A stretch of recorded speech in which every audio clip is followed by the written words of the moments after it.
Welcome back and welcome to the 2023-2024 Manufacturers Exhibition Season 3, round number 1. And since it is round number 1, we get to pick a manufacturer, and I have decided to go with none other than AMG. That's right. I have pinned the line. I have put the old John Hancock down with the silver arrow. That's where it has it. Lewis Hamilton is moving over to Ferrari next season.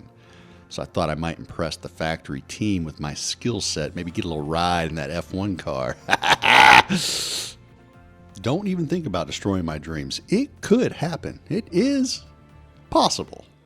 All right, round number 1 is going to be at Grand Valley Raceway, and then we're going to have Deep Forest, Mount Panorama, and then finish up the season with the Nürburgring. So here we are at Grand Valley. Lobby opens up, another outstanding second split-ish lobby, and I got to tell you what, per the title, these are some of the best drivers in the game. No, they may not be the fastest in the game, but I'm telling you, you can trust these guys when you race them door to door. This group of racers, as far as I'm concerned, are the best because I have so much fun racing with these guys.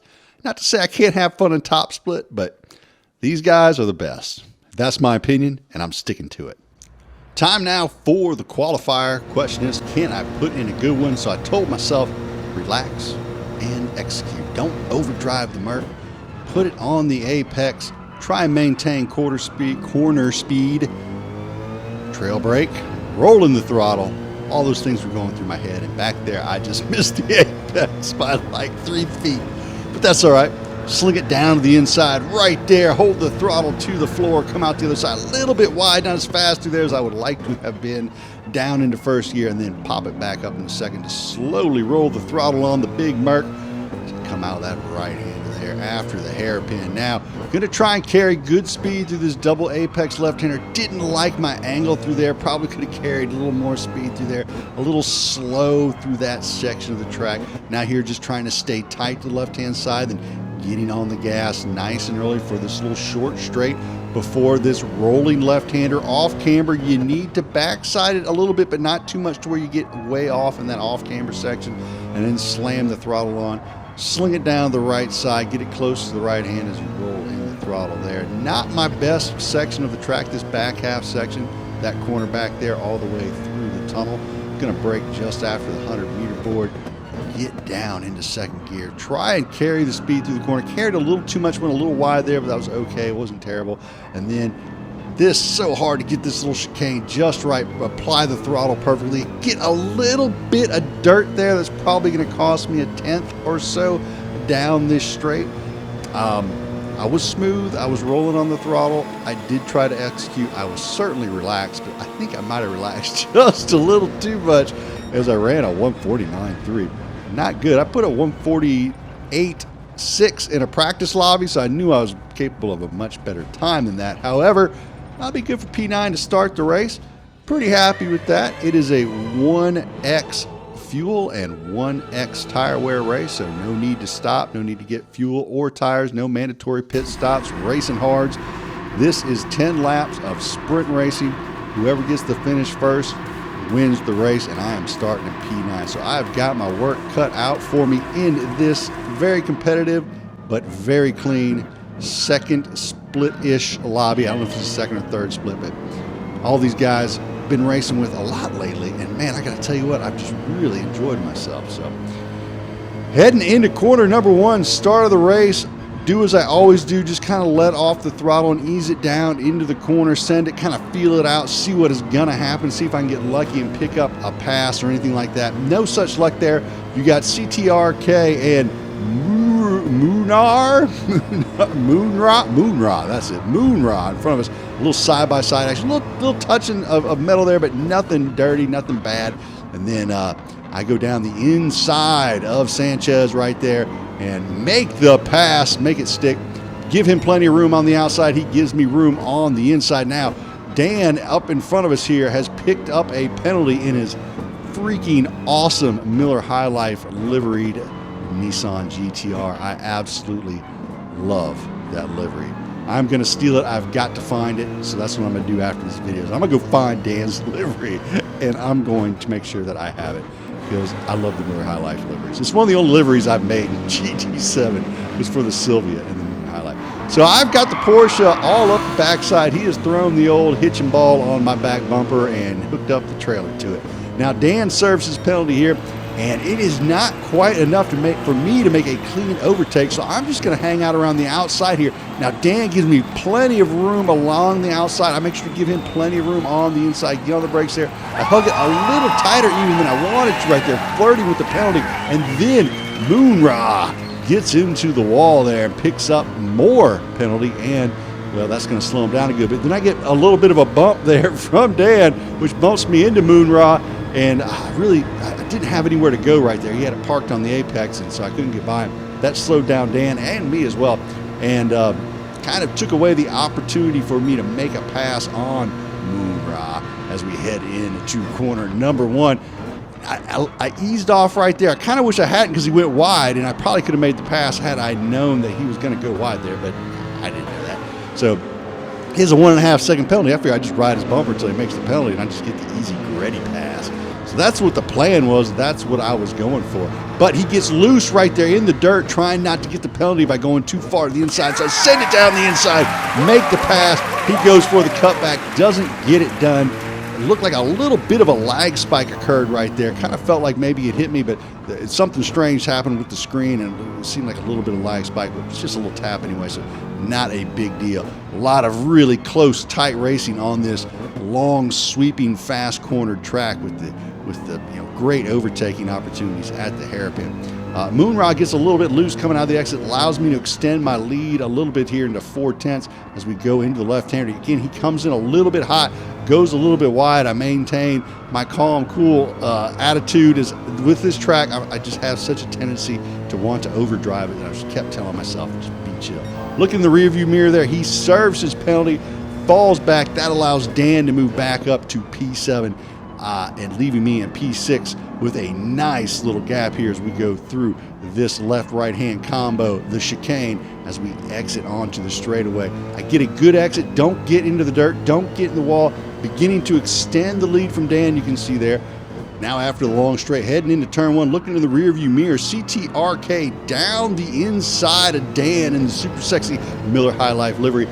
Gets the pass done. Now I've got CTRK, aka Sanchez, behind me as we go through the track. Now Sanchez reels me in rather quickly, as you can see in the time differential from between me, P6 and P7.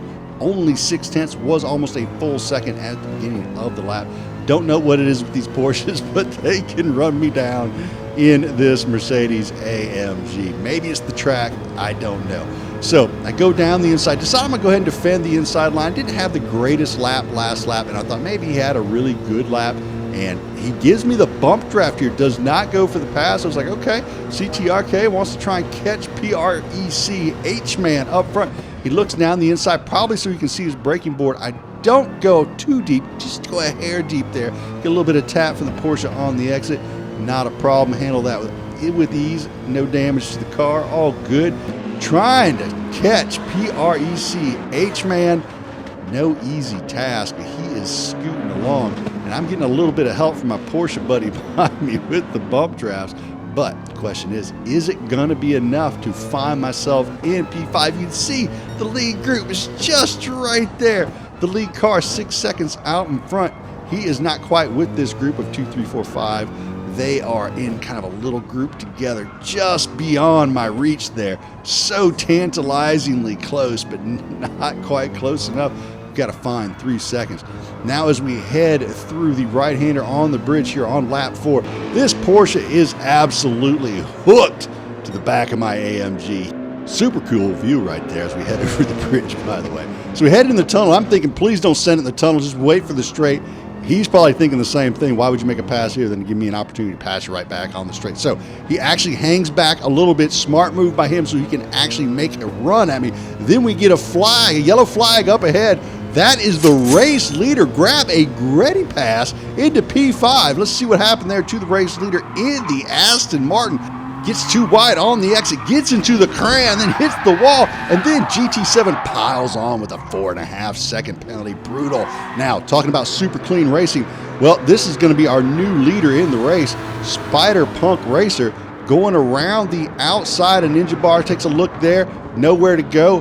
But Ninja Bar a little bit deep, so Spider down the inside. But now Plaka Plum in that Mustang with a good run on Ninja Bar as he had a little bit of trouble on the exit. So they're going to be side by side going through this right-hander. Look at the respect given to each other, the space given to each other. Absolutely exceptional racing up front there. So with the mistake of our race leader, that puts Spider Punk Racer in P1. Now here on lap 4, I've got a Porsche to contend with, and I'm trying to let him go down the inside right here. I'm like, dude, just you can take it right here. But I thought he was going to, but then he backs off. They're probably hoping I would maybe brake late, overcook the corner.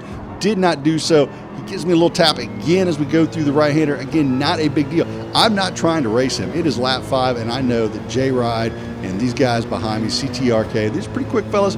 I don't want to have to deal with them. I would rather just let Sanchez in front of me and try and use a slipstream to pull away from those guys, because I can't defend for 5 laps. I mean, I can, and I might be able to hold them off, but at what cost? If the entire back group catches up to us, now there's a potential for me dropping from P5 all the way to P10, 12 or something like that, rather than just possibly losing one spot to fall back to P6. Heck, I'm already up 3 spots in the beginning of the race anyway, and I do not want a door-to-door race. So I'm trying to let him go by up the straights, but he keeps bump drafting me.